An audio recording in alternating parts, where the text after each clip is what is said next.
ए मोर छोटे किसानी काहे? मोर भालू के नाच ना देख बे। हाँ। आजा मोर करिया भालू, खड़ा हो जा मोर चंदवा भालू, छोटे किसानी के दूरा माँ नाचा दिखा दे। Mixed by DJ Roshan exclusive. नाचा दिखा दे, खड़ा हो जा मोर भालू, नाचा दिखा दे, छोटे किसानी के दूरा माँ। काहे भालू वाले नाचा दिखा दे मोर करिया के दूरा माँ। काहे भालू वाले नाचा दिखा दे मोर करिया के दूरा माँ। छोटे किसानी के दूरा माँ, छोटे किसानी के दूरा माँ, छोटे किसानी के दूरा माँ।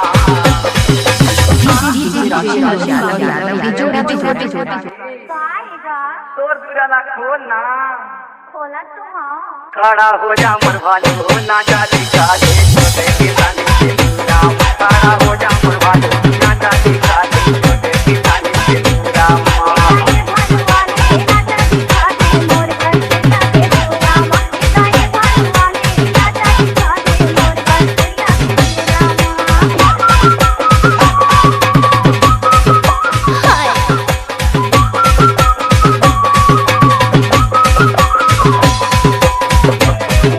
अरे जा जा।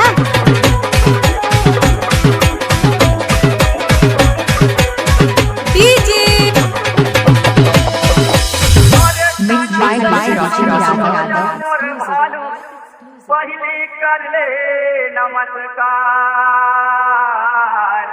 तोला देखे बड़े छोटे किसानी, खोला से आपन दुआर। क्या?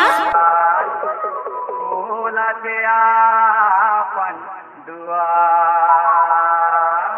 DJ Roshan छोटे किसानी सर भालू से मोर घर कुरिया के दुआरी ला झरवा फुकवा दे। अरे बने बात ना पूछे मोर छोटे किसानी, बने बात ना के पाठ दो भालू छोटे किसानी के दूरान जाके ढूंढ, ऊपर से नीचे से अगल से बगल से फूक, बैरी दुश्मन के ऊपर में जाके दूंगा। खड़ा हो जा मोर भालू, नाचा दिखा दे, छोटे किसानी के दूरा माँ। खड़ा हो जा मोर भालू,